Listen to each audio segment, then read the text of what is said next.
ஏன்டா எப்ப பார்த்தாலும் எருமச்சாடிய மூஞ்சில அப்புறம் மாதிரியா தெரியுற? வாழ்க்கையில் நிம்மதியில் என்ன? உனக்கும் வாழ்க்கையில் நிம்மதி இல்லையா? அப்படி நடுத்தண்ணில போய் நில்லு, நிம்மதியான இடத்துக்கு போய் சேர்ந்துருவேன். விளையாடுறீங்களா? உங்ககிட்ட விளையாட்டு வேண்டியிருக்கு. உங்களுக்கு என்னண்ணே எப்ப பார்த்தாலும் சந்தோஷமா இருக்கீங்க, அது எப்படி முடியுது? அந்த விஷயத்தை கேக்குறியா? வா சொல்றேன். உட்கார. நல்லா உட்கார. அடே, எனக்கு சந்தோஷம் இல்லைன்னா என்ன செய்வேன் தெரியுமா? நேரா கடைக்கு போவேன், 2 மூலம் மல்லிகைப்பூ வாங்குவேன், 4 கிலோ அல்வா வாங்குவேன். அதை எடுத்துட்டு வீட்டுக்கு போய் என் பொண்டாட்டி கிட்ட கொடுப்பேன். அவ என்ன வேலை செஞ்சிட்டு இருந்தா அப்படியே போட்டு என் கூட ஆத்தங்கரைக்கு வந்துருவான்.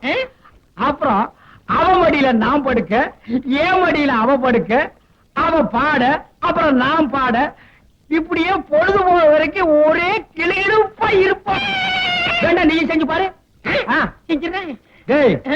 அந்த பக்கம் போனா சந்தோஷம் வராது, சாவுதான் வரும். இப்படி போடா.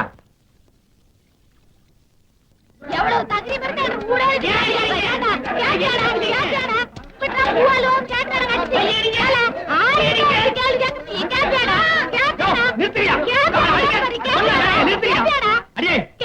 இந்த கருமனை இந்த அடி அடிக்கிற?